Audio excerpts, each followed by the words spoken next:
The official orthodoxy is that climate change is going to destroy. It's apocalyptic. We need Bill Gates to invent some magic new nuclear, and that it has to work really well with renewables.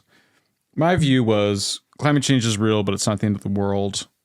The nuclear we have is fine. It's more than fine. It's actually better because we actually know how to run these plants. We don't need some new Bill Gates type plant. And that we don't really need renewables. If you have nuclear, then you don't need renewables, and renewables are bad for the environment. What's up, ladies and gentlemen, boys and girls around the world? I would like to welcome you back to the Real Talk with Zuby podcast. On today's episode, we've got on a brilliant guest. He is an author, he is a journalist, he is a man of many talents, and this is the one and only Michael Shellenberger. How's Zuby, it going, Mike? Great to be with you. Thanks for coming all the way over. No doubt, man. So good to see you again. You too. Last time I saw you, we were both in Australia for some crazy reason. And now we're here in California, so a little bit of a distance. Absolutely, yeah. A little bit worse weather too. Yeah, not quite the same, man. But how are you doing? I'm good. Yeah, great to see you. Likewise. World traveler. I'm doing my best, man. Doing my best, trying to be like you. Michael, I know a lot of people are going to know you, but for those who are not familiar, please tell them a little bit about yourself. Sure. So I am a journalist by trade. I also have two books that I did in the last 3 years: Apocalypse Never, Why Environmental Alarmism Hurts Us All, and San Fransicko, Why Progressives Ruin Cities. And I'm passionate about the environment, about solving problems like homelessness and addiction. And over the last year and a half, I've been really obsessed with this increasing censorship by governments of people on social media, but also broader abuses of power by FBI and CIA. That's really been going on, particularly since 2016. So I've got a lot of different interests, but lately I've been filling out sort of this issue of civil liberties and free speech, and trying to get some control back over our government, which is a little out of control. No doubt, man. And I want to get into a lot of those different topics, but before we dive right into the heavy stuff, I'm curious to know a little bit more about you and your background. Can you rewind? Tell us what you were like. What were you like as a kid, and where did you grow up? Oh, good question. So I grew up in Greeley, Colorado.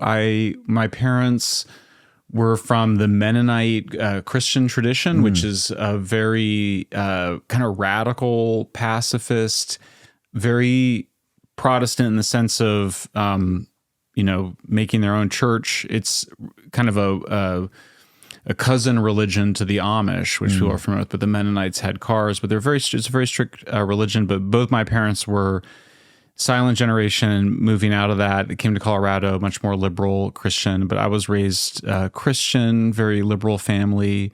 My mom was probably more of an FDR type Democrat. My dad was probably more sympathetic with the New Left.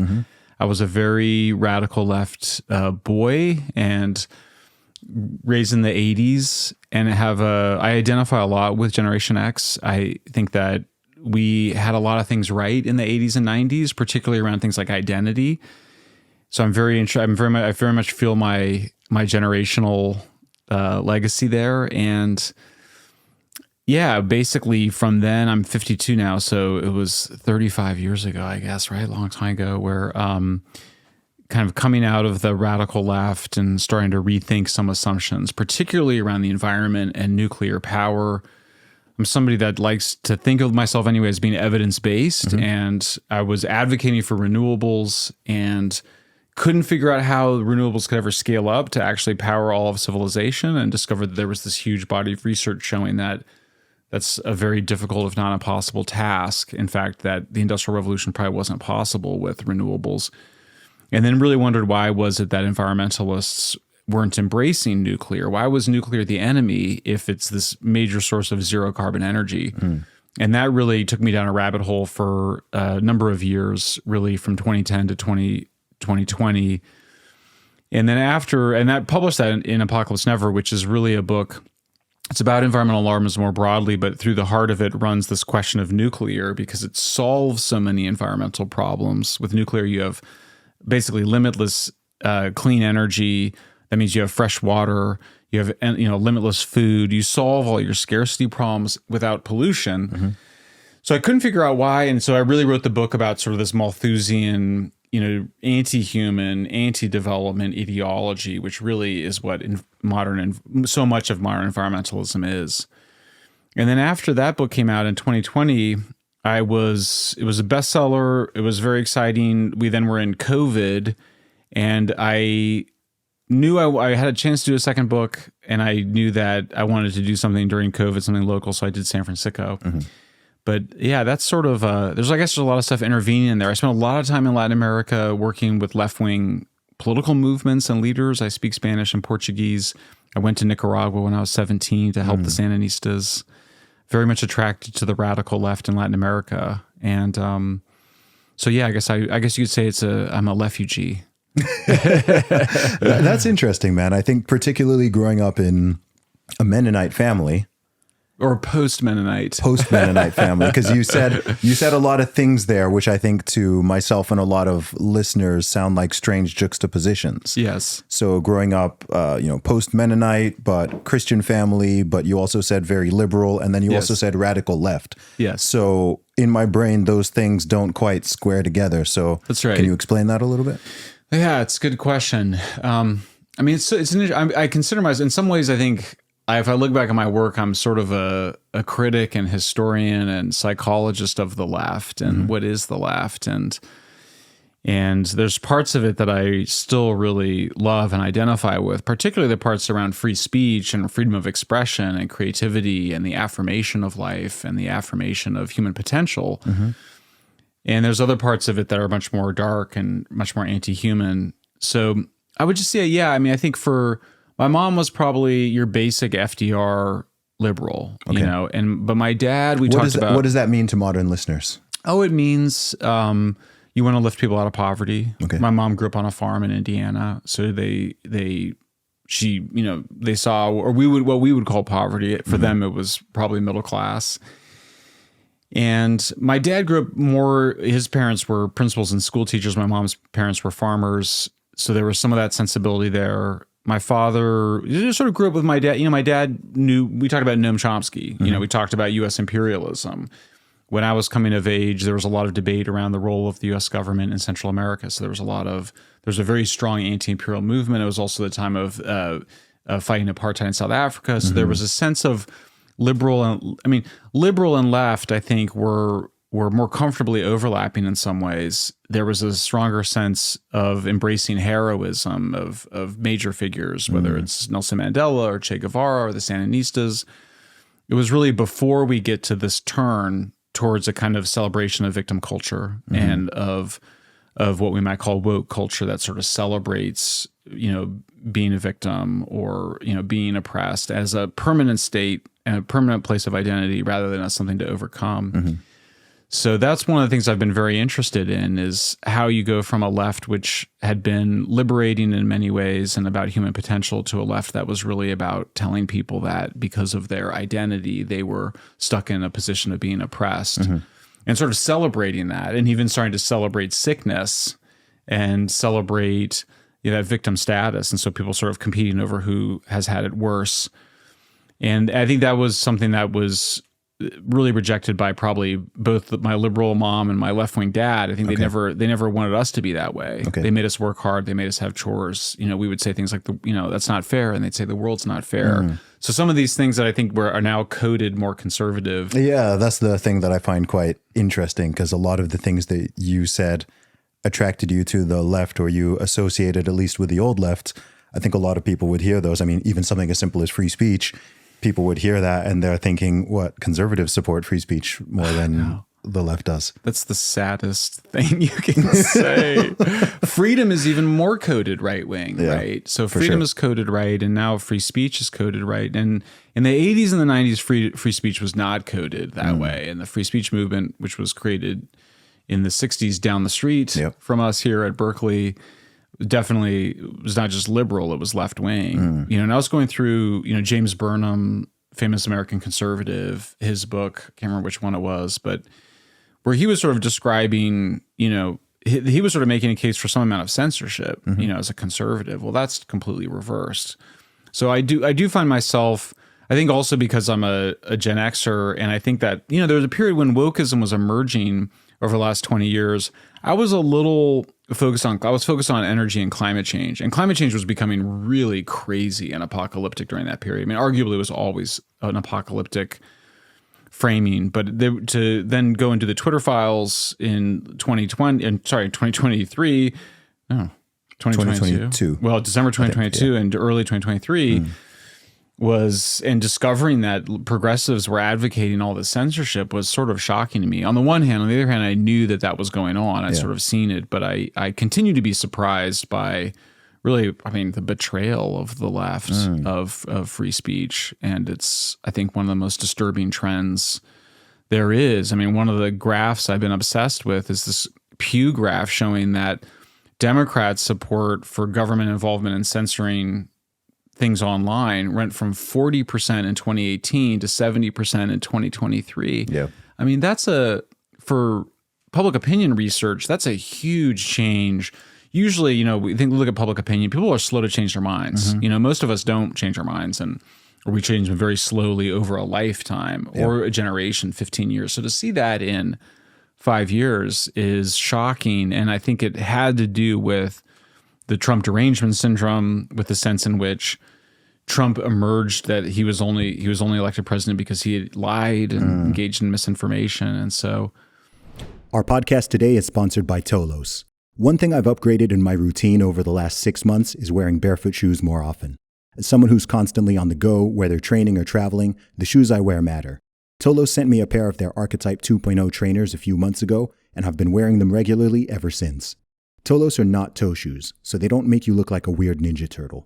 Instead, they have a wide toe box with flat, thin, flexible soles. It's enough to protect your feet, but not so thick that they weaken your feet like regular sports shoes. What I love about Tolos is they feel great, and they're some of the first barefoot shoes that I genuinely like the look of. They were created by a friend of the show who used to play professional hockey, and today they're being worn by pro athletes all around the world. They're a game changer both inside and outside the gym. If you'd like to try them while also supporting the show, you can get 10% off using my code Zuby at their website, weartolos.com. That's weartolos.com, WEARTOLOS, and use the code Zuby at checkout for 10% off your order. Tolos, feel for yourself. Do you know if there's any similar data from other nations? Because I wouldn't be surprised if that's something that goes beyond the Democrat-Republican split. I wouldn't be surprised if in other Western nations there's been a similar shift amongst the people on equivalent political sides. I have not seen it, but I haven't really looked, and I would take your side of that bet. I would bet it's the same. I've been doing a lot of work on Brazil lately, and I think in Brazil, eerily similar candidate to Trump, President Bolsonaro, similar demands for censorship. Same thing in Europe. One of the questions we've been obsessed with is sort of how much of this is culture, like how much of this is coming genuinely from the people demanding more censorship, and how much of it is coming from, the intelligence community, the deep state, the administrative state, the CIA, the State Department, the FBI demanding this. We just traced a case in Brazil where the FBI was down there advising the Brazilian government on how to do censorship. That's really disturbing. So some of it, and the answer is always sort of, well, it's both. The people even in the FBI or the people in the security agencies or the people that are in the front group, the think tanks for the intelligence community, those kinds of people are the kinds of people that want to go out there and, don't let them say that online. They're a particular kind of personality. So you're sort of we're getting a better picture of how it sort of comes from the bottom up and also the top down. And it's really constituted by a particular set of person that we all kind of know that not satisfied with expressing their own views in the open marketplace of ideas, they want to stop other people from expressing their views. They're actually out to censor or in a more sophisticated way to engage in specific disinformation campaigns. Yeah. I want to understand some terminology because we've used a lot of different words here and political labels. I've noticed that you seem to use the words liberal or liberalism and leftism or the left separately. I think even when you mentioned your parents, you said that your dad was a leftist and your mom was a liberal. A lot of people conflate those terms. So when you're speaking in that terminology, what is the distinction between the left and liberals or liberalism? Well, it's such a great question, Zuby. And there's a lot of ways in which I'm like, liberals are all on the political right now, in the sense of liberals being the ones that, want to protect freedom of speech or classical liberalism. Kind of classical liberalism. if you think of it, in the traditional French Parliament after the French Revolution, and on the right were the ones that wanted censorship, and the ones on the left wanted more freedom of speech. They wanted more, that's different now, obviously. So that's where the left-right stuff doesn't explain itself. I'll give you another example that's really wigging me out. After so I'm from Colorado. So when the Colorado Supreme Court ruled that Trump could not be on the ballot, I call my parents, I'm like, what do you think of this? And we're pretty different places now, as you might imagine. But it was my dad who was like, I think that they should let Trump be on the ballot. Okay. And it was more my mom who was like, I don't think he should be. So which is another confusing thing. I do find sometimes my allies on the free speech issue do come more from the radical left than from the liberal left. People like Glenn Greenwald or Matt Taibbi or Aaron Mate or some of the critics of American imperialism, more in that Chomsky wing. And are those guys considered more radical left? I think that's where I think they traditionally had been. I mean, now Glenn Greenwald is called conservative. Yeah, except for on Israel, right? So there's sort of some interesting things going on there, but yeah, I mean, even Chomsky has this Chomsky's amazing quote. I think I'll butcher it, but I think it was something like, it's a disservice to the survivors of the Holocaust to censor in their name. And, in fact, as we learn more about what was actually going on in Germany in the 20s and 30s, they were censoring. The Weimar Republic was engaged in censorship against Nazis. Yeah. Our view, of course, as Americans, is that better to let the Nazis speak so that we can argue with them and disagree with them. And also they have human rights too, of course.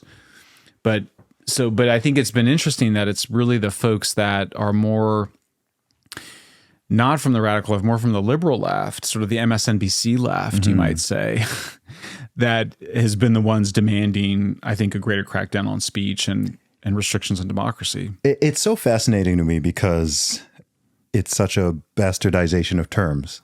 Because by definition, liberal, if someone is against free speech and they're calling themselves a liberal, or they want opponent candidates taken off ballots, or they're trying to shut people down or the internet or deplatform people, it's all these things are very illiberal. Yes. So it's interesting how the terminology is being used when someone says, oh, that person is super liberal.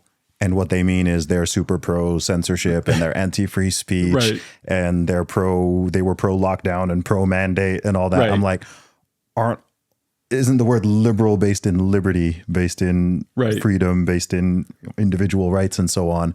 So it's fascinating how this inversion's happened. And I think the way the terms are also understood, I've noticed in the conservative or right wing sphere, is actually is kind of the opposite.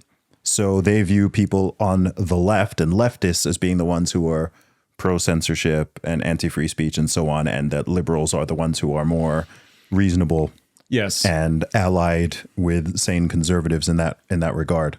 But it's what do you think of that? No, I think first of all, the observation is absolutely spot on. It's confusing when you're like, the most liberal people are illiberal. Doesn't make any sense. Except for it does, obviously, and we know what everyone means when they talk about that. I think another interesting example that I'm obsessed with and is at the heart of my book, Fransicko, is just that the most compassionate people are engaged in the greatest amounts of cruelty.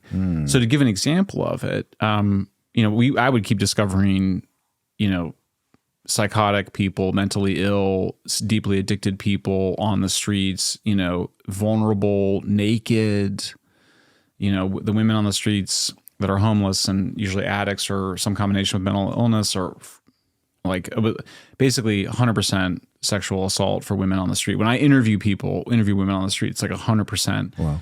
And multiple times. Horrible situation.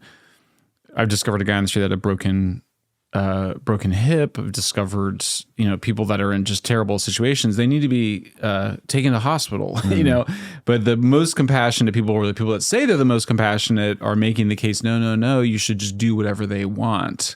And so you're affirming a psychiatric disorder effectively on the streets. So yeah, things become their opposite. Not to get too fancy, but that is kind of Hegel and stuff, right? Yeah. It's that these things like the seed of its destruction lies in, or the yin and the yang. There's the destruction comes from within. The opposite is embedded in the thing itself. So definitely think that that's the case with both of those examples of compassion and liberalism. These values have to be in relationship to other values. And in the case of, well, I think in the case of liberals becoming illiberal, in some ways, it's also a view that compassion and caring are the most important thing. Mm-hmm. Jonathan Haidt's work, the psychologist, he says basically what we call progressivism is basically a rejection of all traditional values except for one, which is caring. Mm-hmm. So it's in the name of caring that progressives would deprive you of your free speech rights. Yeah. You're going to say hurtful things, and we have to protect people from hurtful things, and therefore we have to deprive you of your free speech rights. That's basically the rationale. Gotcha. So when you use the term progressives, are you talking to people who are in that liberal sphere, but who are even further along with it? Is that what progressive means to you? Yeah, I mean, I think progressive probably defines those folks. I think progressives defines, for me, progressives is like synonymous with woke. Okay. You know, we actually had it, my colleagues and I, when we had the subtitle, we were trying to figure out the subtitle of San Francisco.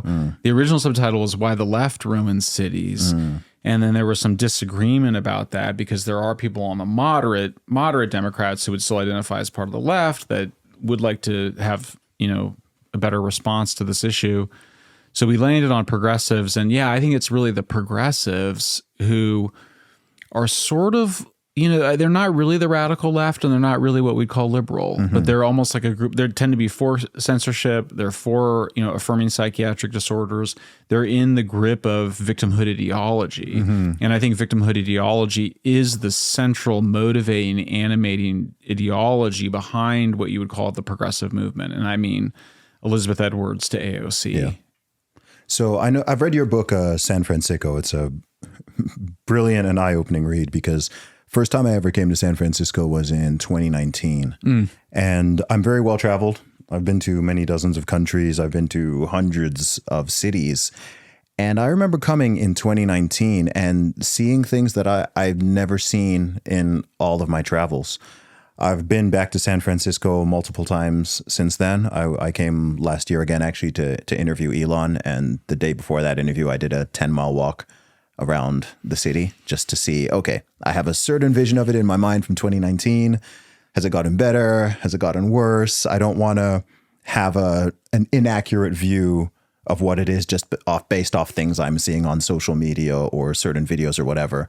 So I took a stroll, went to Tenderloin downtown, all of that, Market Street, and it was probably worse than in 2019. It was a bit more dead. It was more of a dead zone. Like maybe it never quite recovered from the shutdowns. But just despair is the word that I would use to describe it. Just some of the things that I saw down there just in the few days that I've spent and seen. And it was blowing my mind. Coming from the UK, I was like, I've never seen this in the UK. I've never seen this anywhere in Europe. I haven't seen this in Africa. I haven't seen it in the Middle East. And so I was really interested to read your book just to find out how did it get like this? Especially because the thing I kept hearing was, Zuby, it didn't used to be like this. If you came to the city 10 years ago, 15 years ago, 20 years ago, it was beautiful. It was so much cleaner. There weren't all of these problems. So obviously I want people to read your book, but can you give us an overview of what is the situation and how did it get there? Okay. Wow. When should we start? What year? How far back when did you first move to the area? I visited California when I was 15. Okay. And my parents were psychologists and my aunt had schizophrenia. So we would see people that were clearly mentally ill on the street and I would ask my parents about it. So there was already homeless, mentally ill people on the streets in the 80s in San Francisco.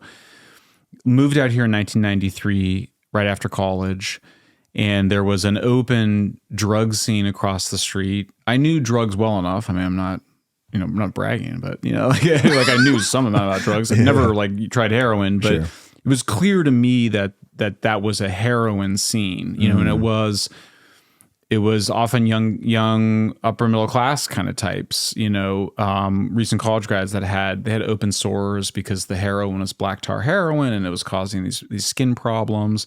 And it was just very junky behavior, if anybody, if you know what I mean. So that was there already in San Francisco. There was already a big homeless problem. It was already being debated. Was this downtown? Well, that was in the Mission where I was. But It was so modern homelessness. I mean, the word goes back to the 1920s. At a minimum, it may go back further, but I certainly found it in the literature going back to the 20s.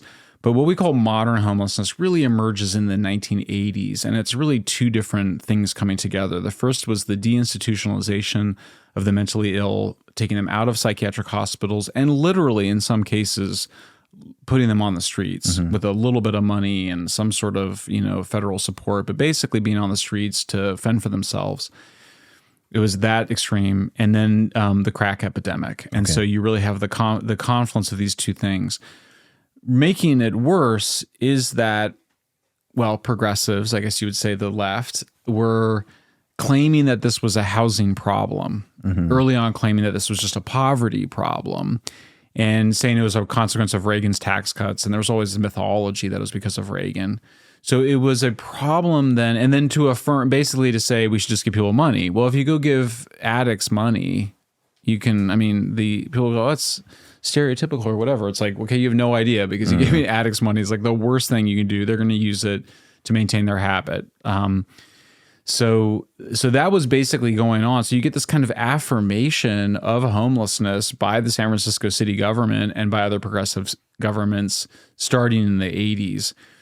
There was a period where it got a little bit better, actually, in the early 2000s, like the first decade of the 2000s, it got slightly better, maybe 2005. There was even stories that, like on Skid Row in Los Angeles, where it's also a big epicenter, the things were getting so much better that when like Hollywood film productions would want to shoot in Skid Row, they'd have to add homeless people to the streets. It wasn't enough what they had. But then things really just start to get much worse from 2005 until 2017, 2018, when you arrived, getting in crazy levels. We were in California, both at the city and state level, paying people to be homeless. We were actually, $600 a month cash welfare payments for someone coming to San Francisco. They could also get a few $100 in food stamps, which you can sell in Chinatown for cash. And incredibly, there was so much money that really there was a huge decline in panhandling. Like the addicts didn't even need to panhandle that much anymore because they had so much cash available to them.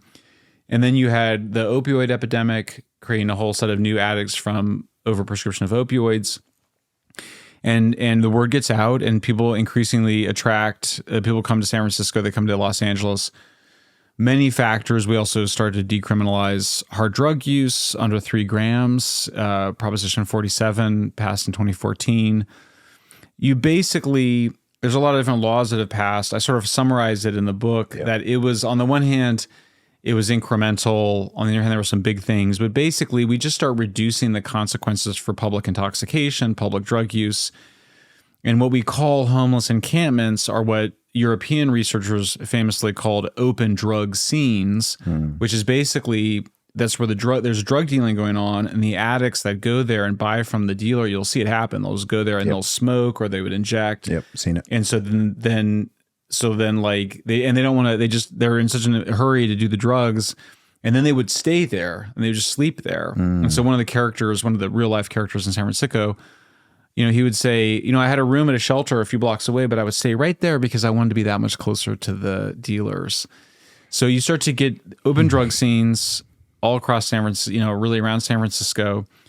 COVID hits, and then the response to COVID was so over the top, and then you start to shut down businesses. So you start to get this dynamic where stores are leaving, and it's continuing. Yeah. The downtown San Francisco is increasingly just a wasteland at this point. Yeah, it's a dead zone. It's weird. I've described it to so many people in different places, and people always think I'm exaggerating. They always think I'm exaggerating, and I'm like, man, I'm not. I have no dog in this fight. I'm not just trying to make anywhere seem bad or sound bad or whatever, or even blame it on some political side. I'm just like, man, as someone who naturally, as I think most people do, if you see human suffering with your own eyes and it's perplexing and baffling and you're just like, how on earth is this okay? I remember I remember the first time I came here, and it was about 9 p.m. on a Saturday evening, and I was somewhere between downtown and the Tenderloin area, and there was like a small park or grassy area. This is not even 9 p.m. It's maybe like 8 p.m. Saturday evening. People are going out to restaurants, families strolling by, whatever. And there were about 15 to 20 guys in this grassy area, all just shooting heroin. I've never just seen that with my own eyes. Yeah. And the weirdest thing about it was it felt like I was the only one who could see it. Mm-hmm. People were just walking past as if it was completely normal. I'm there just wide-eyed, like, what the heck? Like, how is this okay? How is this permissible? And, you know, they're all just casual there, like tying each other's arms up. And my mind was boggled. I was just like, how on earth is it like this? And I remember I was actually staying with a friend, and I was telling him about just some of the things that I'd seen downtown. And his response was, dude, why were you there? Like, right. He's like, I've never even seen that because I don't go there. Like, I never step foot there. And then I was like, I get that, but isn't that part of the problem? I mean, if people don't even see what the consequences of this are because they're a couple miles away from it in a nicer area, and then you've just got this area right in the middle of your own city where all of this is happening, and you just have thousands of people who are drug addicted. I saw a stat the other day. I think it's 3 people per day dying. Yeah. In San Francisco on the street, 3 people per day dying of overdoses. And it's awful. It's awful. And it's crazy how if you genuinely care and want those people to be better and want action to be taken, you get framed as the bad guy. You get framed as the guy who's not compassionate, or you get framed as and it's just so backwards to me. I find it very bewildering. Yeah, it's very upsetting. And I have a very complicated relationship to the issue. Even I sometimes kind of pull back from it for a while. But yeah, I mean, look, we had 112,000 people die of drugs last year. That's up from 20,000 in the year 2000. 112,000. Of those, 75,000 were from fentanyl. Fentanyl, it looks better because they're smoking it rather than injecting it. But there turned out that there was some people that were always put off by injecting, and they're more open to smoking. And so you've actually fentanyl has increased the number of people that are using.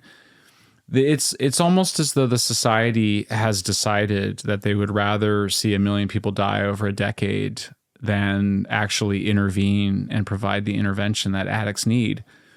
Everybody sort of agrees that you need drug treatment and you need, Suboxone, which is a replacement therapy for opioids, or you should have some rehab, and there's a lot of money that we put on this.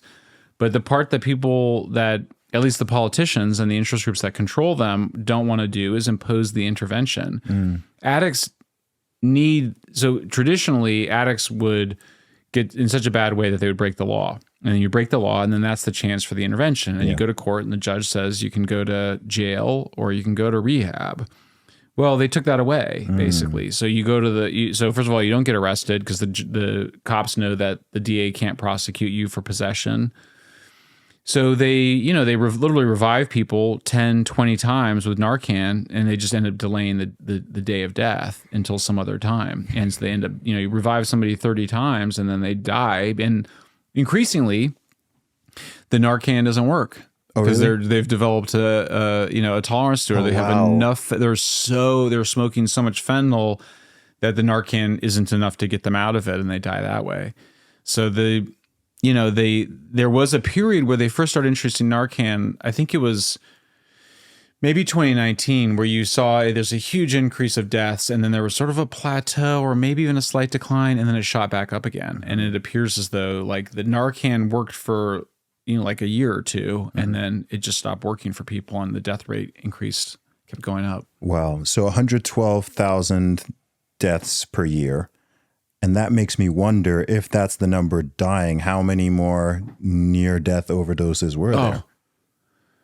I mean, people are being Narcaned constantly. I mean, it's an insane situation. I've seen it. So you're out there, and everyone's using, and then somebody ODs, and they either have Narcan or they yell for Narcan, and then you get 2 fire trucks or a fire truck and an ambulance show up with like 5 people, from the city, and then they come, and usually the person's already been Narcaned, but they're there. They got their Narcan. I mean, it's an injection?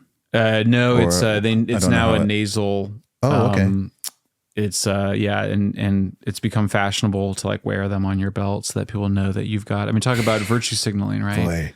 Yeah, I've got Narcan on me. I'm ready to save They put the rainbow life. flag on it as well. Yeah, exactly. So it's there's a lot of Kathy Bates misery energy in the people that run harm reduction in San Francisco. There's a lot of, in the movie Misery, Kathy Bates, I don't know if you're familiar with it. I am not, no. She plays a character who basically discovers a famous author who had been injured in a car accident. It's based on a Stephen King novel. She's a huge fan. She brings him back to her cabin to take care of him.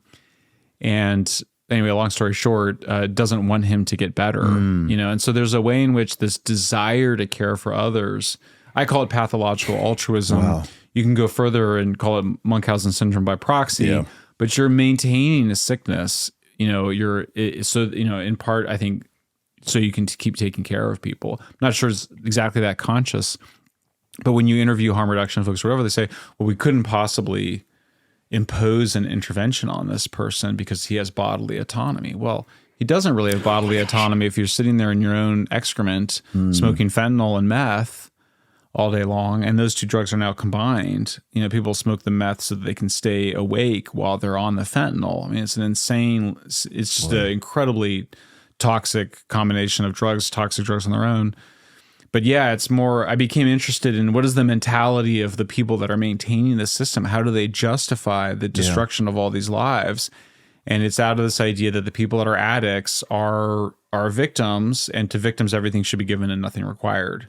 And so there's this sort of, but it ends up also, you end up creating a whole class of victims that you can take care of and have funding for, and your nonprofit gets money for. And it's really part of the homeless industrial complex. Yeah.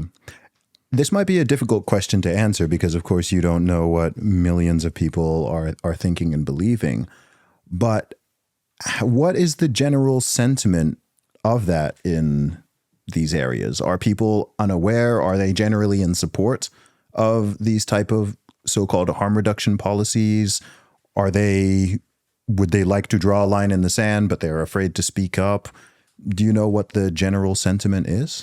I mean, the incredible thing is that in the polling research that's done of San Francisco voters, but also of Los Angeles voters, it's basically the same as the rest of the country. 75% of the public says that if you're arrested for using drugs publicly or defecating publicly or camping publicly, then you should be arrested and given the choice of jail or rehab, assuming you have an addiction or a mental illness or a choice of mental health care. 75% of the public says that you should not be let off scot-free. There should be some consequence. Why then do you have politicians that are constantly letting people do that? It's just a testament to the power of being a highly organized political minority that you can maintain the system. You have a governor as well of the state who is somebody that really just is always focused on grabbing the next brass ring, from when he was, city council to mayor to lieutenant governor to governor. Gavin Newsom really is just about his own personal ambition. He's promised to, eliminate homelessness since he started 20 years ago in politics, over 20 years ago.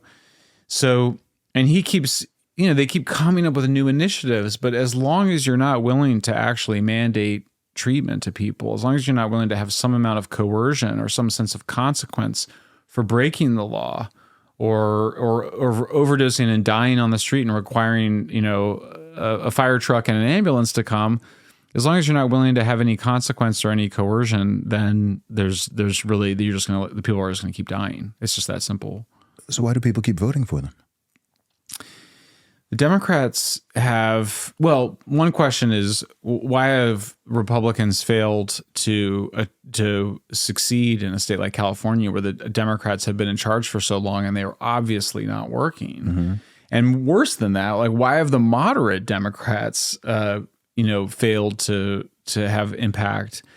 And there's some peculiar, circumstances in California. Republicans were very demonized for having an anti-immigration view in California.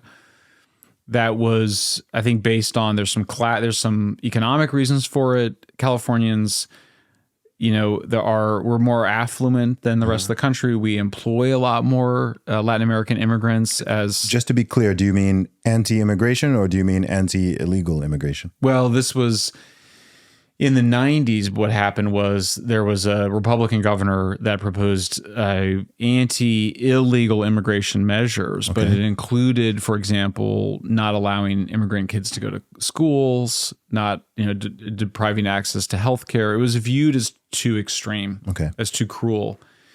And then Republicans, it sort of became a vicious circle. And so Republicans ended up becoming increasingly rural, just like they in the rest of the country. I mean, California in some ways is a mirror of the rest of the country, but Republicans kind of they shrank and they kind of retreated back to their earlier, their older values, but also in the country and in the rural areas, stopped contesting elections in places like Los Angeles and San Francisco, basically became politically extinct in those places.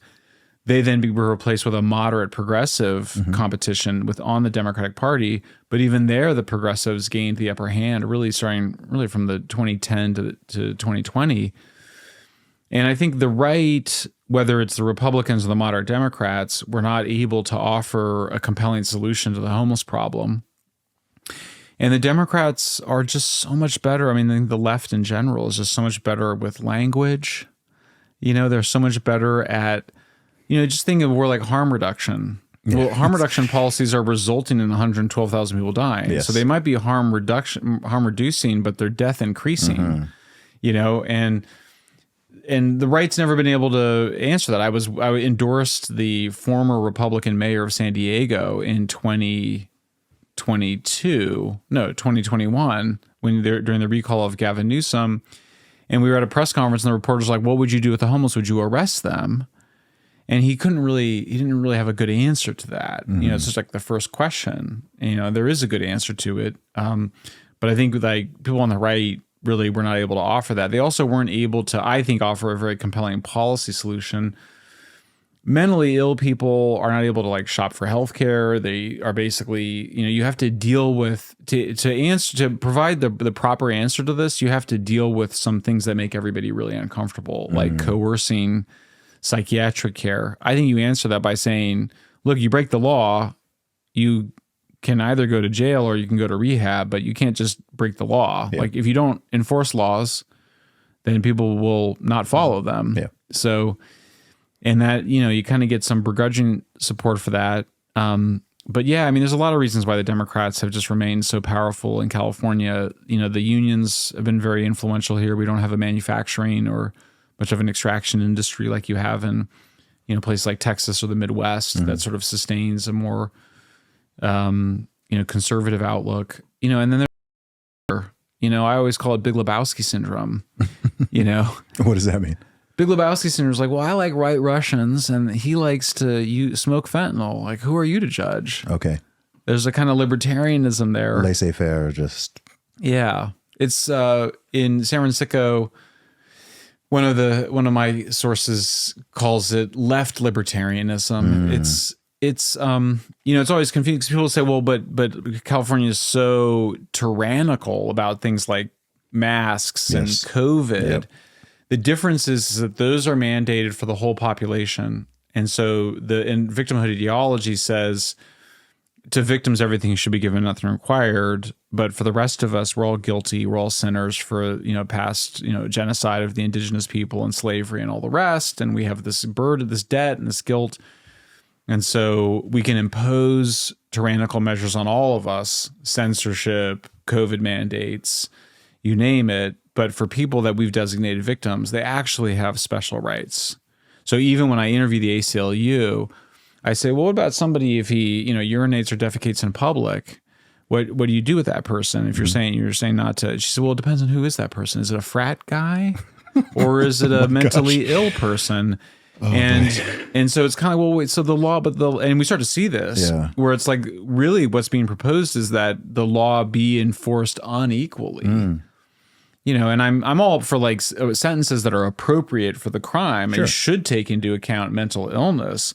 But once you stop enforcing laws against particular classes of people, you have lawlessness, and that's what's affecting San Francisco right now. Yeah. And is that similar to what's going on with the whole shoplifting thing? Yes, it's basically the people doing the shoplifting. I mean, sometimes they're addicts, but often it's just there's shoplifting rings, and they'll work together in groups. And it's not to say that they're not, using drugs or that some of them aren't mentally ill, but a lot of the heavy shoplifting rings, are groups of people that are just taking advantage of the decriminalization of shoplifting items under $950. That was part of the brilliant. It was amazing if you look back on it. It's so strange. If you're going to decriminalize, the same legislation that decriminalized 3 grams of hard drugs for possession also decriminalized $950 worth of shoplifting. It's almost like the initiative was written to support, theft-based addiction. Do you know how many people around the world I've told about that and they don't believe me? Yeah, I mean, I tell people that policy exists, and they're just like, "Come on, man! Like that makes no sense. Why would they do that?" And I'm attempting to explain it, and I do my best to sort of put myself in the most crazy progressive brain to explain it, and they still just look at me blankly like that doesn't make sense. It's insane. The years leading up to it, we had something called 3 strikes, which meant that if you had 3 felony convictions, the judge had to give you 25 years or something in prison.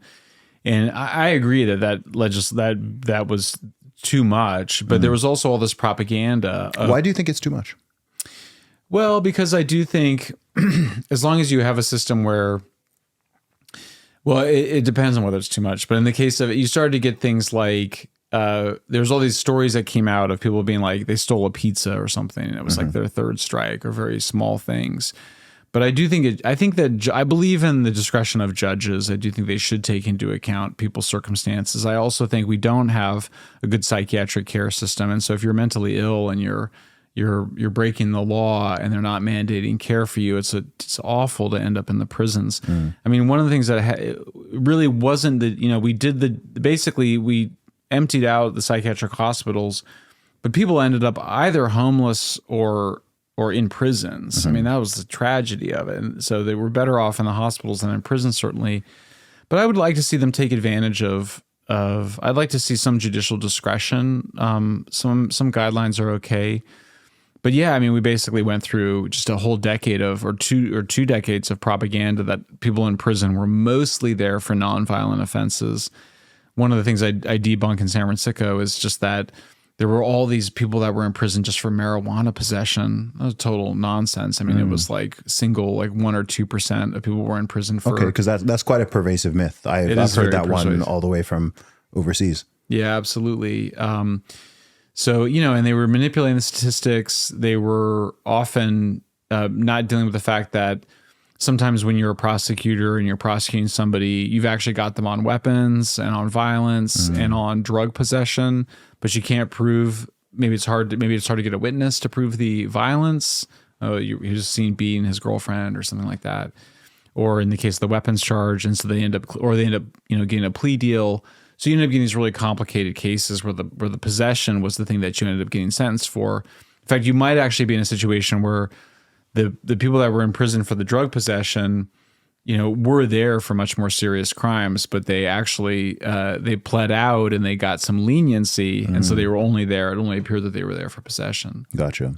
Where's a place that you think handles all of this well? Because mental illness is not something that's unique to California or unique to cities. This is something that exists across the entire human species, different nations, all over. And it doesn't seem, again, from lots of my travels, different countries and continents, sure, there are people with mental problems in lots of different places, but it seems to be, however it is being handled, it seems to be being handled. Yes. It's not just, okay, you've just got free reign to go out and do and terrorize whoever you want. So how do you have a good awareness of how other places are handling that? And what do you think is a good example or model that you think is, let's say, compassionate, fair, reasonable, just, all of these things? Yeah, for me, I think the country that that I spent some time in and focused on as sort of a model was the Netherlands. Okay. But you can find really every Western European country does it better than we do. Japan does it. Korea does it better than we do. China does it better than we do. Basically, everybody does it better than we do. So, but I think if you kind of go, who's like really advanced, so you get a sense of like, what's the gold standard of this? It'd be the Netherlands. I mean, I tell...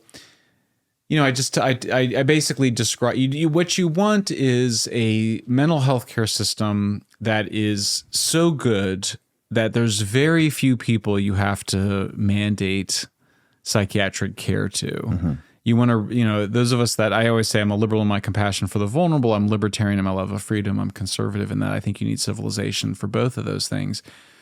If you have a good psychiatric care system, people with serious mental illness, including schizophrenia and bipolar disorder, will be much more comfortable being in the hospital, much more comfortable working with doctors, taking their meds, doing the things that would prevent them from having psychotic or manic episodes and ending up on the streets. The Dutch are so advanced. I mean, they're now finding ways of actually, one of the cases I tell in San Fransicko is a case of one of the Dutch characters in the book helping a man with schizophrenia have his own apartment and live by himself. That's huge. My aunt had good outcomes. She has schizophrenia. She lived in a group home. Group homes are great. You have 6 or 9 or 12 people in a group home plus a full-time care person there. My aunt, she couldn't hold down a job, but she could, and she, go to the coffee shop, smoke cigarettes, flirt with the waiter. Like that was a good outcome for her. She was never homeless. That's great if you can do it, but a lot of times people you need to make sure that they're not, using drugs on the street or that they're coming, make sure they're coming home. So some sort of care system like that, but you do have to have that coercion part built into it. If you do it right, it's very soft forms of coercion. Like in this case with the schizophrenic guy, they had to kind of make an intervention, get him in there, kind of stay on him, someone, a relative or a family member or a social worker that they develop trust with and have a plan with, and they're sort of surrounded by people that can take care of them. People with schizophrenia are the most difficult in many ways, or severe bipolar, in part because they become convinced that they don't have mental illness and they don't think they should have to take meds or be at the care home. But you start to get to more fine grades of care for people with those levels of schizophrenia in places like Netherlands. Whereas here it's like we have schizophrenic people that have been on the street for 20, 30 years living out of a shopping cart. I mean, it's going to be very difficult for them to transition to living in a group home, even if they're being assaulted or even if, you end up, people's bodies just get injured and they end up getting really sick living in those environments or they get assaulted. So we're so far from that. Yeah. It's shocking and slightly daunting to even think about how we'd make that transition. But that is where we would want to be, is somewhere closer to where, wealthier families do a better job of taking care of their loved ones. But we even see, it's interesting watching Britney Spears, struggle, with her father to get the care she needs and becoming empowered enough to kind of get free of care and sort of seeing her struggle with her mental illness publicly. Even wealthy families struggle with this in a place like California because the law is so much against them. Yeah, absolutely. Man, it's a complicated issue, but it's strange how there's this group that is so keen on enabling the bad behavior, enabling criminality, enabling people to either become victims and or become predators of just everyday people who are going about their business. It leads me to a question which is quite an open-ended one, which is, what's your perspective on where the USA is right now in terms of challenges, opportunities, threats? Where do you see this country going over, let's say, the next decade? Oh, it's such a good question. I struggle with it. I mean, I think that one can tell a story about the United States as in a state of decline. The average age of a civilization is, 350 years. And so maybe we've peaked and we're declining. There's certainly a lot of evidence for that. I mean, the educational attainment, the low levels of reading, the huge levels of political polarization, the drug deaths that we just talked about. I think it's pretty easy to tell, the demand for censorship, the rising intolerance, reducing life expectancy. Reducing life expectancy. One, yeah. Overweight, obesity, diabetes. These, it's a pretty grim picture. I'll say on the other side of it is that kind of compared to a lot of other countries, we continue to be freer and richer. I mean, we have, on the freedom side, I've been working on censorship now for a year and a half, and we have much more freedom thanks to the First Amendment and thanks to the culture. I mean, Europe, they are going along with having a government censor. Oh, yeah. I mean, it's crazy. In the UK, Constant Kizzen says that there were 3,000 times that the police visited people's homes. Oh, yeah, I know a few of those people. That's amazing. Yeah, I personally know people who have had police visits for. That's just shocking to us, right? In the United States and Brazil. So it's sort of worse almost everywhere, including countries that we think of as Western countries committed to free speech. They're not. So in that department, we're doing great. On the prosperity side, abundant energy is so important. We have abundant oil and gas. The world is still very much increasing its use of oil and gas. The electric cars have not made much of a dent there, and they're probably not going to. I mean, our Europe and Asia would love to have the abundant oil and gas reserves that we have. They don't have them.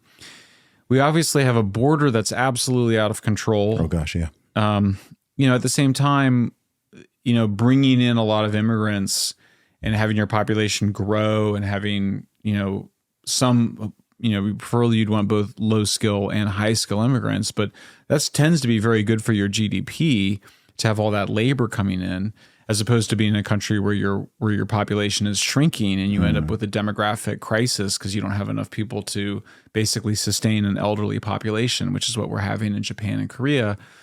In that department, we're doing well. We're going to have to integrate a lot of people. It's a difficult challenge. Our social services are overwhelmed. I'm not at all suggesting that the border crisis is good or something. Yeah.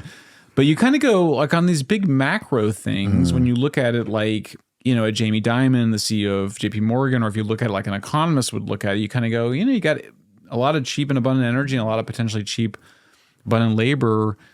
We should be good. There's just this huge culture war and political war problem that's preventing us from actually addressing the border crisis, for example. Yeah. It's interesting because I hear what you're saying there, but I also think that there's a time, I think GDP is a useful measure for some things, but I think most Americans will be like, who cares if the GDP number is technically going up if our social fabric and culture and laws and actual day-to-day, I mean, the prices in this nation are out of control. Yeah. It's crazy. I mean, I'm from the UK, and for most of my life, the USA was noticeably cheaper than the UK. I noticed a change. When would it have been? It would have been sort of mid to late 2010s. Just this complete inversion happens. I come to the US now. Sure, I go to a lot of big cities, but I've also been to smaller places in rural. And every time I buy something, every time I go to a grocery store, a restaurant, a hotel, whatever, I get sticker shock. And I'm pretty well off. And I don't get how most people are going through this. It's just gotten out of control. Like a lot of things have doubled or tripled over the last 4 or 5 years in terms of the price. And once the prices go up, they don't seem to come back down. They don't go down. So I think that's the thing. It's like by some measures, an economist could look at certain numbers and go, GDP is going up and the stock market isn't, near an all-time high, but it's like the average person is struggling much more than they were, let's say, a decade ago. The price of goods is totally out of control. It's expensive to fill up your car. All of these things. So I guess maybe biggest is the interest rates are now high, so it's hard to buy a home, right? Yes, exactly. So you even have a lot of young people who, in a perfect world, they would like to get married. They would like to buy a house. They would like to become parents and so on. But those very basic things are increasingly out of reach. You have the same problem in the UK, but I think in the US, it's based on what I've seen, it seems to be running away even faster here in terms of being able to achieve some of these simple things. And I know that a significant percentage of people my age and younger, especially people in their 20s or teens, there's this sense of demoralization and lack of hope. And I think that pessimism, I don't know how you measure it, you can do polling data, but that pessimism itself is a huge problem, because I think a lot of the American dream is a beautiful thing, but I think that's always been based on the idea that each generation is going to have it better than their parents. And I think that now that is way more up for debate if let's say Generation Z are going to be better off than, millennials or Generation X, or let alone boomers and so on. I really agree. I think that we don't have the mythos, the foundational myth of the United States, of this promised land, of the city on the hill, of a place of opportunity. Boy, that just seems dead or cringe, particularly among, younger millennials and Zoomers. So I for sure, I worry about that. I mean, if you don't have that, then really nothing, you can't do anything else because you don't have the proper motivation. Yeah. I think that there's a motivation crisis. I think there's consequences of social media we're seeing where, you need a certain industriousness, you need a certain ambition, a certain belief in the country that, you see it in the speeches more on the right of Vivek Ramaswamy. Sort of has some more of that, or and obviously the Indian and South Asian community sort of embodies so much of that, the hard work and the ambition, the entrepreneurialism. But yeah, absolutely. I think it's hard. I mean, it's like a generation that was raised to think that, that America is, terrible place, horrible history, that the world is coming to an end from climate change, that the society is fundamentally unfair as opposed to actually being fundamentally fairer than any society has ever been.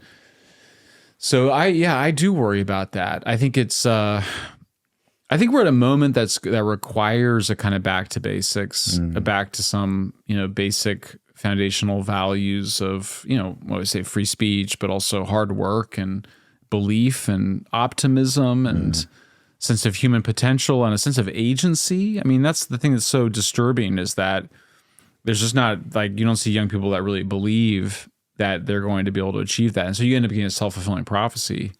If you don't actually believe that you can make your life better, then you're not going to make your life better. Yeah. So, and I'm not sure you'd like to think that some sort of political leader could do that, or some sort of spiritual movement. I mean, I'm very interested in sort of the ways in which I see people trying to find a new spirituality, whether coming back to Christianity or Judaism or Islam or whatever, or just even finding the spirituality in atheism or agnosticism, something that gives people a relationship to the transcendent and also a feeling of gratitude. Those are the two things that seem to be missing from so much of people's lives. We know that those two things are very motivating for people, since their lives really matter. Yes. That every moment matters, every conversation, every opportunity to realize yourself in some, bigger way.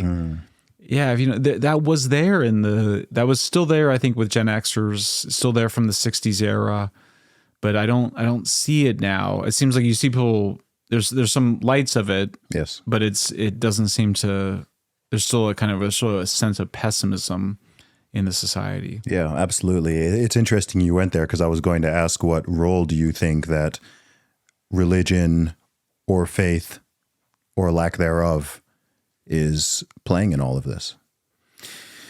I mean, increasingly, I think it's sort of fundamental. I am sort of still surprised at hearing myself say that. I have atheist friends that are incredible. I mean, Jonathan Haidt and Steven Pinker and Constantine and others that are self-identified, atheists, or at least deeply agnostic, and they have a lot of motivation. They find a way to be excited, but I think most people, they need some sort of faith. I think they're all some exceptions. sense of transcendent. Yeah, I do too. Yeah. I think they're all exceptions. I don't think that scales. I don't think so either. I think that we want to think that we have a soul, that we're, that we're different than other animals, that there is, a God, and there's some transcendence, there's something after this world. We certainly, no one's you can't prove that there's nothing there. So agnosticism is the most is more intellectually honest than atheism. Mm-hmm.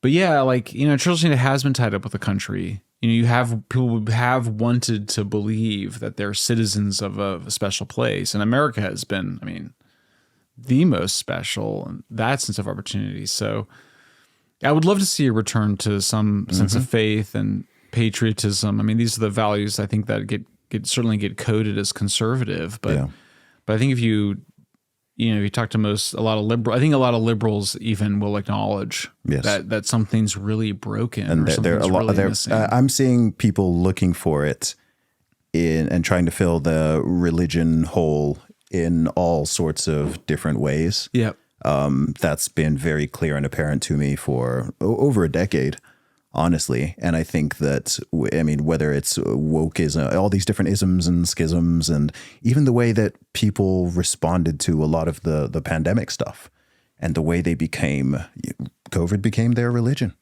Absolutely. Right? The vaccination became baptism.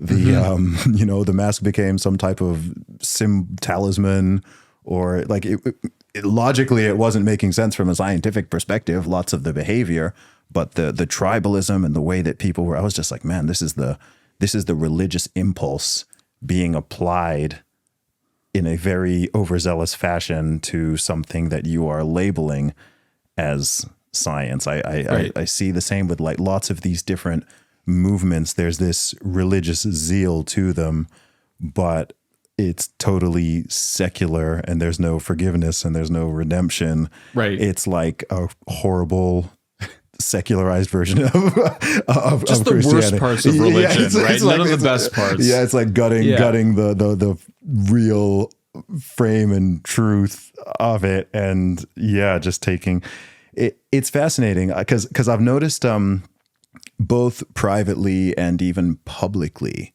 that a lot of people who previously would have called themselves atheists, at a minimum, and I think including some of those names you mentioned previously and many more, even public figures, they've softened their view of Christianity and religion as a whole. You can throw in someone like Joe Rogan in here, right?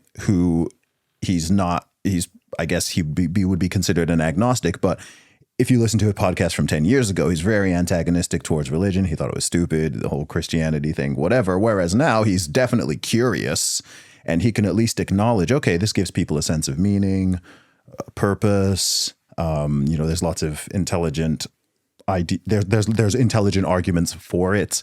It's not just mythology and random stuff that people made up. There's all this history here, views around family, about parenthood, about how you treat and love one another, all of these things about forgiveness.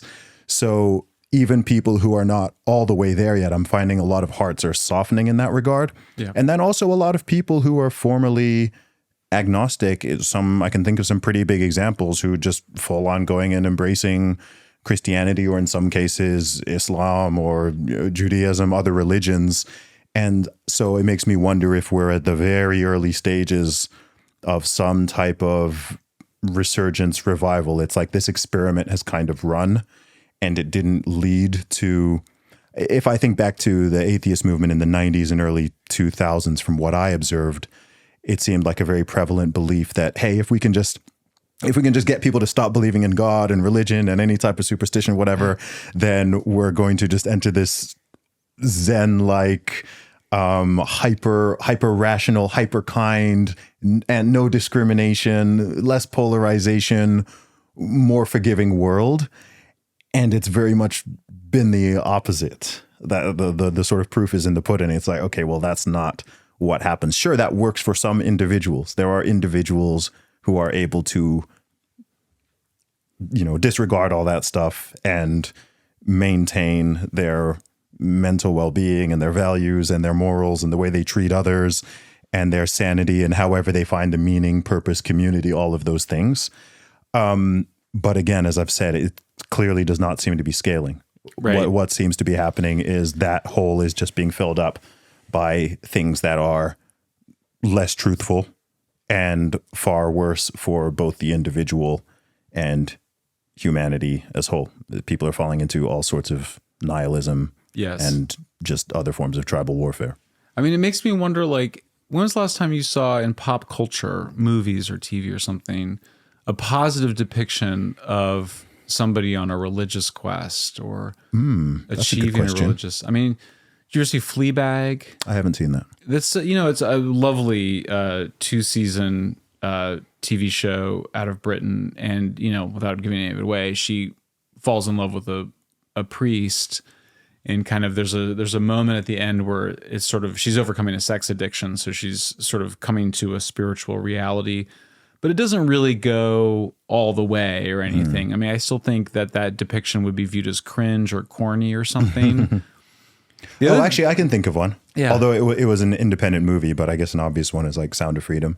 Right. Yeah. Where they have a purpose, which is to rescue kids. Yeah, right. Absolutely. Well, the thing that blew my mind most in that movie, obviously it's based on a real character, but just him sitting, having a meal with his family. And I think they've got like 5 or 6 kids. And it just rung in my head that I cannot remember the last time I saw like a big family with a lot of kids in almost any type of media. Right. It's normally 1 or 2. It's normally 2. And it's rarely even 3. I remember being surprised when I saw the second Avatar movie and the 3 kids. I was like, oh, like it stood out. Like I didn't notice it was rare until I noticed that. And I was like, that's rarer than I previously thought. Or it's sort of portrayed as sort of super dysfunctional. Or like sort of like a prejudicial father, like a bigoted father or whatever. Yeah. Whereas like the films with like a couple and one child is often sort of sad or kind of lonely. Now, there's a new religion though that has emerged, including is Joe Rogan's religion, which is the religion of UFOs. Okay. UFOs are, I think, like when I was with Joe asking about we're talking about UFOs, he said, well, I know that I want to believe. He says, I want to believe. So if you say you want to believe, that's a statement of religion. I was more like, I'm not sure if I want to believe because we don't really know what if they're bad, But I think that there's clearly that's a very powerful new modern secular religion. And I mean that whether or not you think that UFOs are real, in other words, if you think that there's something, actually there in terms of a non-human intelligence, but it has really grown as like a movement of people. And there's certainly been some cases where it's been harmful. There's been some UFO cults and, famous one where people have killed themselves. I'm not actually familiar with these. I mean, they're hardly worth mentioning. Mostly it's sort of a benevolent movement. There's sort of, they're seeking greater government transparency, which I support. They there's a sort of a view of being part of the universe. I mean, there's something really quite lovely about it, regardless of what you think of it. But I do think I think that it's clearly drawing power from people that I think do not get sustenance from traditional religion. Although I will say it's complicated because, of course, there's some very famous Christian believers that are pro-UFOs, and then there's also some atheists that hate it. Matt Walsh is very pro-UFO. Matt Walsh being very pro-UFOs. And then, people like Steven Pinker and Michael Shermer, and I assume Dawkins, that from the skeptics that see UFOs as a religion and they don't have anything to do with it. But I do think that, I kind of take some hope from it in the sense that I think it's hard for, like you were saying, most people to be completely atheistic. And so in the absence of a religion, we're going to create a new one. Yeah, for sure. I have a question. You've been, for the past couple of years, you've gone deep on the investigative journalism. So how did you decide to take that path? Because I see a lot of the stuff you're doing. I'm like, man, this is going way down the, really going into the rabbit hole. So yeah, I'm way down in the rabbit hole now. Yeah. What inspired you to go there? Such a good question. I mean, in some ways it was just failure. I mean, I had a nonprofit. I had a think tank that I co-founded in the early 2000s. I left in 2016. I was trying to save nuclear plants, which were being closed down. I had some supporters, but they did not like what I was saying because I was not willing to. The official, there's this very small pro-nuclear movement in the world, and the official orthodoxy is that climate change is going to destroy. It's apocalyptic. that we need advanced, radically futuristic nuclear like we don't have yet. We need Bill Gates to invent some magic new nuclear, and that it has to work really well with renewables. My view was climate change is real, but it's not the end of the world. The nuclear we have is fine. It's more than fine. It's actually better because we actually know how to run these plants. We don't need some new Bill Gates type plant. And that we don't really need renewables. If you have nuclear, then you don't need renewables, and renewables are bad for the environment. So this was unpopular with the tiny little group of donors that are pro-nuclear environmentalists. Long story short, I basically lost all my supporters from 2016 to 2019, except for really one. And I saw the writing on the wall, and I thought, I'm just going to have to say all of my contrarian views in a single book and hope that it sells. And that's what Apocalypse Never was. It was like a kind of Hail Mary pass. It was like, I'm just going to have to find a way to make a living as just somebody that is a public intellectual, basically. I mean, I'd always been writing. I've been doing journalism since I was 15, so it wasn't like it was new, but I had sort of been a think tank guy. And with Apocalypse Never, it was like, all right, here we go. We're going to try to make this work. It did work, 2020, and then San Fransicko. And then the other thing that happened is that Substack shows up, which is this platform that allows people to subscribe. And I had a lot to say because on the one hand, you write 2 books, and a lot of it's in the book, but a lot of people don't read the book, or there's stuff in the book that I wanted to surface and I wanted to hook it to news. So I started doing more reporting and writing, and Substack I started making money on Substack. And, basically by the end of 2022, I had, $500,000 a year in subscribers. Amazing. We're at, over $1 million a year now in revenue, which is crazy because you would never, I think of it as like, it's really a historic moment. I mean, if you think of like the writers and intellectuals have been working for the guys that own the printing presses for hundreds of years, even though if you can just use some Marxist language, I am the means of intellectual production. Like I don't like, so, but it took this technological revolution called the internet, and it took really 25 years after the internet. If you kind of look at the rise of Substack, which was also a cultural shift, people started people being willing to pay for news. Now people do pay for news with subscriptions, but they'd be willing to pay one person for, $5 a month. Sure. People can afford that. And the technology got good enough and became easy enough. So it started working, and I started playing with the medium. I'm still playing with it a lot. But I started working on a particular style of the Substack where we call it 3-act structure. In the first act, I often would like to take something that's out there that people are talking a lot about and either give you some new revelation about it or debunk something, kind of hard-hitting investigative stuff. I love the classic, my classic style would be like, everybody says X, but it's not X, it's Y. And then you go, and that's like act 1. And then I'm like, well, then if it's Y, not X, then how come everybody thinks it's X? And then you go into act 2 and you can sort of explain why everybody got it wrong. And then act 3, sort of how they get it right. So I started playing with that, and it started working more, brought Leighton over.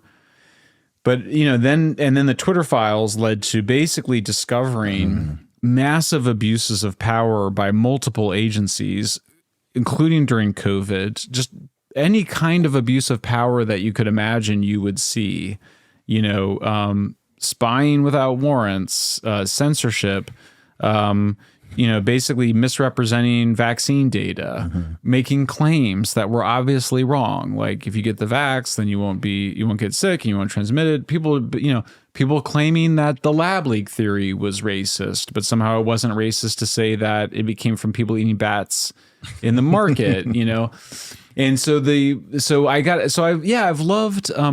I've really just loved coming and doing it full time. I never thought I would be able to be an investigative journalist full time because it's never been a lucrative industry.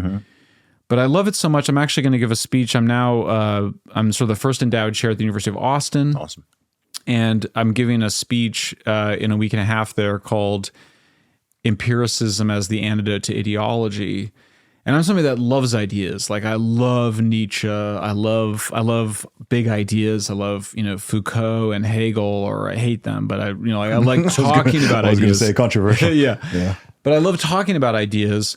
But what really changes things are investigations. What really changes things are when you are like, like fewer people are dying from natural disasters than ever before. It's not the end. Climate change is obviously not the end of the world. Or harm reduction is not resulting in fewer deaths, is resulting in more of them. I mean, I think the way things change is by being investigative and by revealing new truths, and then also, finding new ways to express them.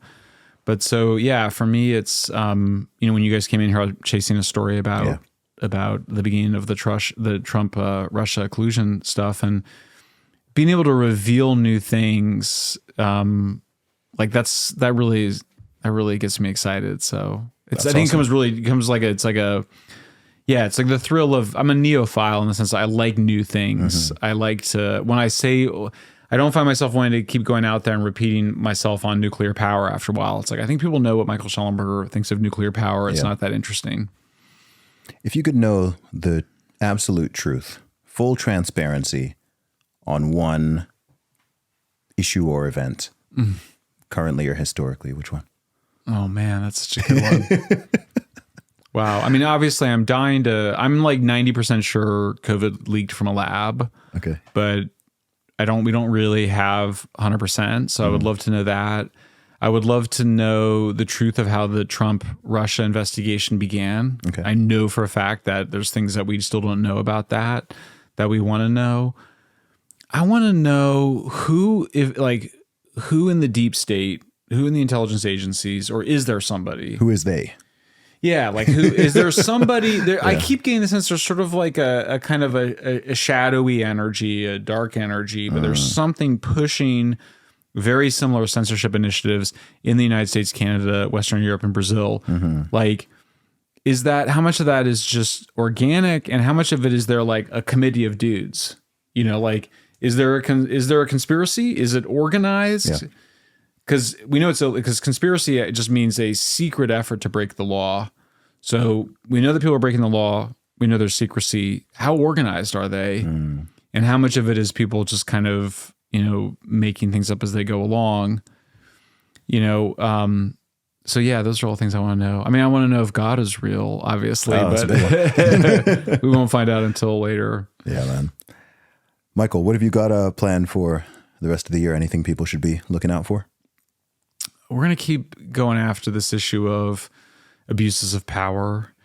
I just got interested in January 6th. Oh. Another event that we don't fully understand. That's a weird one. Very interesting. Yeah. I'm very interested. Like, I've gotten interested in how, like, there will be some, like, really significant event, and then people they just kind of, like, it's sort of hidden in plain sight. And so the thing that's very interesting right now for me is that there were supposedly pipe bombs set to go off on January 6th in Washington, D.C. that didn't go off. FBI claims that they're looking for the people that put them there, but they don't really seem to be looking very hard. This is the craziest story. The FBI says that the cell phone data that you would have for the person that they think planted it somehow got corrupted. So we don't have that data. And all of the text messages from the Secret Service were deleted. And so we are expected to believe that, and also the video evidence isn't there. It's like the Epstein. Like the Epstein thing I was going to say. The camera stopped working. And, and the security guards fell asleep, and like, the injury to his neck, nobody thinks that's consistent with a hanging. Yeah. So I'm very interested in kind of going back and trying to reinvestigate some of those things. And one of the coolest things we discovered, and I didn't really quite realize until I started dealing with more whistleblowers, is that over time, people become more comfortable taking risks in terms of people that know things. They become a little bit braver. We talk about how cowardice is contagious, but so is courage. And so I love whistleblowers that come to me and are willing to share information. I have a good record in terms of protecting their identities. So I'm always advertising, it's like, if you know something, a lot of times the people that will share stuff with me, we just found out, for example, from some sources that the FBI China Intelligence Squad, which was a 25-person squad, knew from March 20th that COVID leaked from a lab from a confidential human source. And that, like, I'm like, how did 25 is like a lot of people to keep a secret. Like those of us that have tried, you try to keep secrets with your friends, and your fan, or whatever, some secret. And like everybody knows, right? Like you're just like shot, like within a year, everybody knows your secret. So how do they keep that a secret for so long? I think there's a lot of things that like ordinary folks in their day-to-day, work or whatever, they know. And I'm always like, just try, call me up, Shellenberger at gmail.com or Shellenberger@proton.me.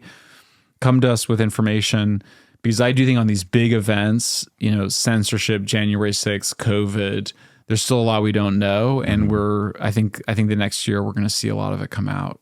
No doubt. Well, Michael, you're doing so much awesome work. Thanks, your journey has been inspirational. You've helped millions of people. And so please keep it up, and God bless you, man. Thank you. God bless you too, Zuby. Great to be with you. I appreciate it.